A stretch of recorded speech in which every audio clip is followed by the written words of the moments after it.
assistant coach Tony Granado. What the What's good, YouTube? It's Marco Bing back with another video, man. And today we have Sidney Crosby and Claude. Is that Giroux's beef was painful, brief, and a showcase of hockey's best rivalry. Thank you, Jesus, for allowing us to be here another day. Shout out to Secret Base for this video right here. I've grown to like these videos, understanding beefs and conflicts that happen throughout hockey. But let's not waste no time. Let's go ahead and get into it. Sidney Crosby, Claude Giroux, their teams don't get along, so they didn't get along, and sometimes that's all it takes. Sometimes that's all it takes. Let's start with someone that everybody knows, Sidney Crosby. That's not a dig at Giroux. It's just that even I knew Sidney Crosby. I knew Sidney Crosby just from ESPN without even really knowing exactly what hockey was. That's crazy. People who don't follow hockey know Crosby. Yeah, that's in part because he's very, very good, but it's also because the NHL, arguably not great at marketing players, decided to shine the spotlight on Crosby from day one. Before he was even drafted in 2005, he was anointed the next one by Wayne Gretzky. His skills had been noteworthy since he was 7. He was so good that growing up, opposing parents threatened him from the stands as their kids tried the same on the ice.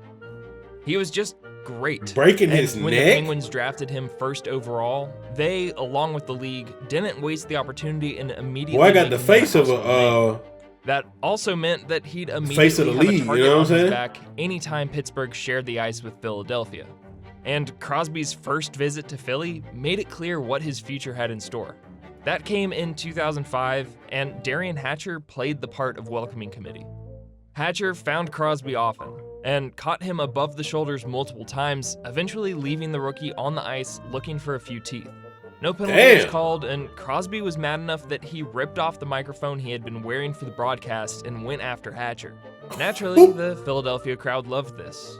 What they didn't love quite as much was Crosby going on to score the game winner in overtime. Between being very good and showing his emotions, Crosby had quickly become a vessel that Philly could funnel their hate into. See, the Flyers and Penguins, they've been linked since day one. They entered the league together in the 1967 expansion. They faced off in each team's first ever exhibition game. When Philly opened the Spectrum, the Penguins were there. But as both teams got settled into the league, the Flyers pulled away pretty quickly. In 1974, they became the first of the next 6 teams to win the Stanley Cup. And did it again a year later. Meanwhile, in Pittsburgh, in between those cups, the Penguins had to file for bankruptcy as hockey's future in the Steel City looked uncertain. Spoiler, things worked out. It was just a tale of 2 starts. And when it came to the Battle of Pennsylvania, the Flyers owned it early, including a nearly 15-year stretch where the Penguins were winless in Philly. Once that streak snapped, a lot went down. They met in the postseason for the first time in 1989 and enjoyed it so much they dragged Game 5 out, filling the final 30 seconds with brawls that only delayed the Penguins' 10-7 victory. That first postseason meeting would eventually be won by the Flyers. A few years later, Mario Lemieux swung things the Penguins' way and brought Pittsburgh their first 2 cups in 91 and 92. Eric Lindros showed up in Philly to balance things out for a bit and help lead them to postseason wins over the Pens in 97 and 2000. The second of those included a game that set the record for longest game played in the modern era because, of course, these guys just can't get enough of each other. And all along the way... Did that say 7 hours?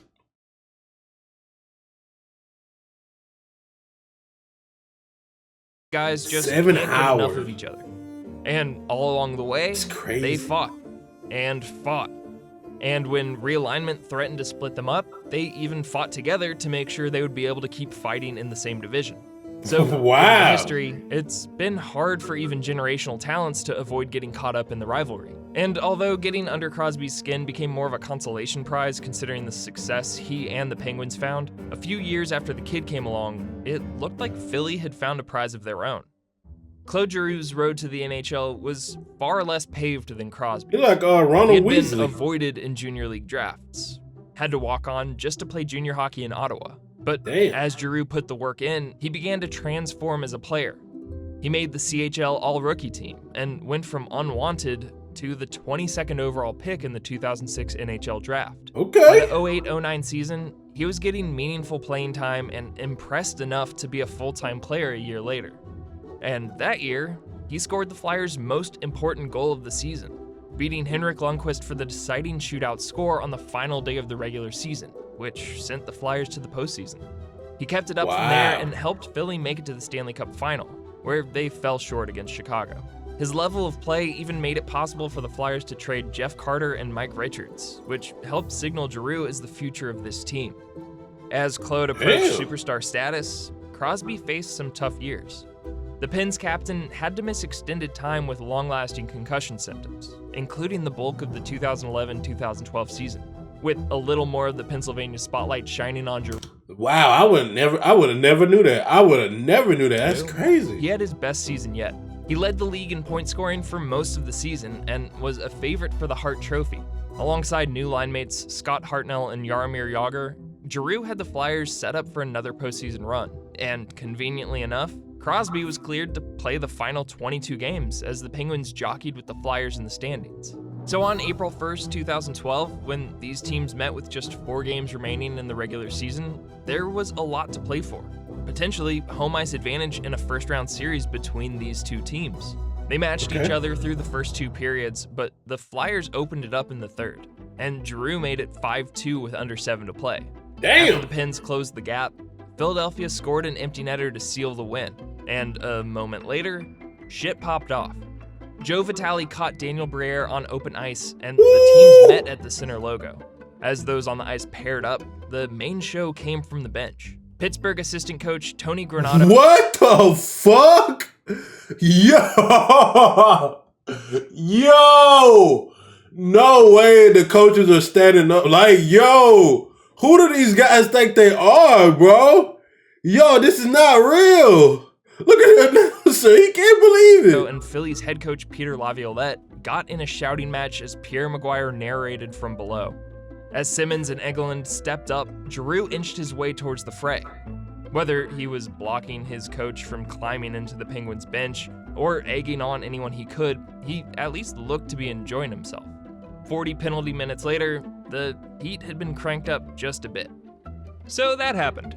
Then, a few days later, the postseason was set, and they'd be playing each other again. It's a beef. It's a beef. Was quick to admit what this series could bring, but was a bit more diplomatic than some of the Flyers, specifically Hartnell, who would actually make a really good promoter. Game 1 proved Crosby right. Pittsburgh gained a 3-0 advantage in the first, but the visiting Flyers climbed out of the hole to force overtime, where Voracek found the back of the net in less than 3 minutes. For Pittsburgh, it marked the third multi-goal lead they'd blown in the last 4 games against Philly. They blew it again in Game 2, as the Flyers managed to net 8 goals on the night, a ludicrous number that they'd actually match in Game 3. And that third game also saw the teams erupt in the ways of old. And by old, I mean like 2 weeks ago. In the first period, 16 goals in 2 games. The teams met behind Philadelphia's net. A scrum followed and players tried to pair up, including Crosby and Giroux along the glass, who used the chance to have a chat. Crosby followed Giroux and they continued their talk, but things started to die down. That's when Voracek went to get his glove, Crosby played keep away, and the teams got back into it, which gave Giroux a chance to return to Sid. The refs did all they could to keep them from landing anything serious and took the pair quickly to the ice. If nothing else, they served as a distraction for Letang to take his turn with Timonen. Damn! He and the kid were sent to the box where they continued their conversation, and it became clear Crosby had a lot on his mind. The team settled down a little in the second, but in the third, after Giroux made it 7-4 Flyers, they got back to shenanigans. It started when Neal left his skates to hit Couturier high. The teams came together as he lay on the ice, but once play resumed with Neal still out there, it got a bit out of hand. Oh, I know He it again got went crazy. high, this time on Giroux, who had trouble finding his balance. And seconds later, a slow change gave an excuse to mix it up in front of the benches. Everybody paired up, including Crosby and Schenn, and as the referees attempted to sort this one out and get the boys back in the boxes, more scrums broke out. Just like in 1989, these teams never wanted the fun to end. After 60 minutes, yo, look at the fans. Look at the fans. Oh my gosh, they are loving it. Yo, they are loving it. Check them out. Look at this lady's face. Oh yeah, she's taking pictures. Oh, this is crazy. When finally finished, the two sides had combined for 132 minutes in penalties and minimal goaltending. Damn. The Flyers came away with an 8-4 win and went up 3-0 on the series. Afterward, Crosby spat his now famous feelings about Philadelphia. I don't like him. Why don't you like him? Because I don't like him. Did he do something I mean? Bro, so I don't like anybody. In the rival's words or the fact he had gotten a reaction from Crosby that no other Flyer had. This was the first time the Penguins captain had fought anyone from Philadelphia, and just the 6th time in his pro career that he'd gotten into a proper fight. Shout out to hockeyfights.com, a site that everyone should go to and just waste time on because it's the greatest database ever made. And if you disagree, then fight me. Maybe they'll make a post out of it. Pittsburgh responded by absolutely pouring it on in Game 4, then won a much closer Game 5. By Game 6, though, Giroux looked to end it early. 5 seconds in, he met Crosby with a massive open ice hit. Damn! Then, less than half a minute later, intercepted a Penguins attempt to clear and put a shot stick side past Fleury to make it 1-0 just 32 seconds into the game. Yeah, that pissed him off. Yeah, I know that pissed him off. They took the series with a 5-1 win, shook hands, and had to wait to heat the beef back up. But that didn't take too long. After the Flyers were bounced in the next round, Giroux needed to have surgery on both wrists. The cause? Well, according to Claude, Crosby gave him enough whacks on faceoffs that he was left with a fracture plus torn cartilage. When Sid was notified about this, he denied the attempt but made it clear if he caught a wrist, he couldn't care less. If anything, he found it funny. He felt like that was something the Flyers did, so any complaints fell on deaf ears. Although Giroux didn't get an apology, he was on the receiving end of a few better things. First, he was voted by fans onto the cover of EA Sports NHL 13. If you know anything about video game covers, they're cursed. Further proof of his elevated status in the sport. Then, the Flyers cemented his importance by naming him captain. The January announcement came just before the season began. A belated start thanks to an owner's-initiated lockout, which did do one good thing. It allowed our Pennsylvania boys to open the season against each other. But despite Giroux netting one in his debut as captain and the Philly crowd welcoming Crosby in the only way they know, the Penguins took the game, which set the tone for that shortened season. Pittsburgh finished with the best record in the East, and Philadelphia missed the playoffs as they fell under 500. Damn! It was an uneventful stretch after how the previous season ended. And while the team rivalry remained with consistently tough battles during the regular season, the captains managed to stay out of the headlines for anything other than their play. That doesn't completely add up, though. Becoming captain wouldn't have changed Giroux's feelings, and Crosby had never let success get in the way of a grudge, so how did this go from petty and hard-hitting to kinda nothing in a year? Well, Giroux's own coach may have had a hand in that, albeit a well-meaning one. After the Game 6 clincher, Peter Laviolette showered Giroux in praise, calling him the best player in the world. Regardless of intent, what those words wound up doing was they cranked up the spotlight. If your coach launches you into the same conversation as Crosby or Ovechkin, the bar gets raised, either in what everyone expects from you or what you expect from yourself. That's fact. And just a year after being anointed, a year where the Flyers and their captain struggled, Giroux admitted that he hadn't quite been feeling it and needed to find his confidence. It would make sense then that the beef, for him at least, would take a back seat. But then things kinda got weird. So these teams were in slightly different places. The Flyers made the postseason just twice in the 5 years after the 2012 Slugfest, while the Penguins won back-to-back cups in 2016 and 17. But in the midst of all that came a new layer to this. For the 2015 IIHF World Championship, Crosby and Giroux found themselves on the same team. Giroux had recently called their relationship interesting while discussing the rivalry. But their allegiance to Team Canada was strong enough for the captains to look past whatever history they had. That wouldn't prevent it from feeling extremely wrong when Giroux found Crosby in close who buried the puck, and then the pair actually celebrated together. But, I mean, even they'd probably admit neither looks over the moon here. When talking about it though, they said eventually things didn't feel too bizarre. Once they put on the same jersey, everyone had the same goal, and it worked. Bro, that's the I think that's the best part about sports. I think that's why the international part, the World Cup part of sports is important. Because, bro, you can have two people that's on different teams in this area, in this arena. But when it comes to, oh, I'm playing for my country, man, fuck what you talking about. Boy, we got to win, fuck. Man, we trying to be on top. We want our country to be the best.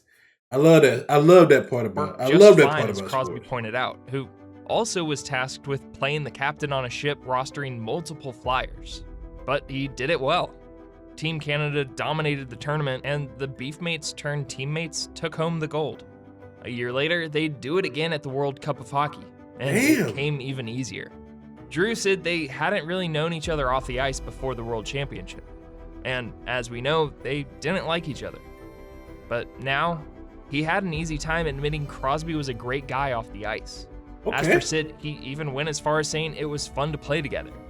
It probably helped that they went undefeated in both tournaments, but I digress. While the individual beats seemed to spoil, thankfully nothing could let the Battle of Pennsylvania go bad. And when they met in the 2018 playoffs, the captains again jostled. Crosby even called out Giroux for a questionable hit. But after the Penguins took the series in 5 games, it was clear things between the individual pair had peaked long ago.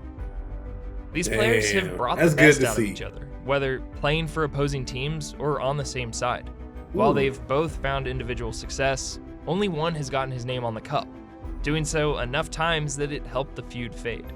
But regardless of who's good, bad, winning, losing, there will always be enough fuel for the team's rivalry.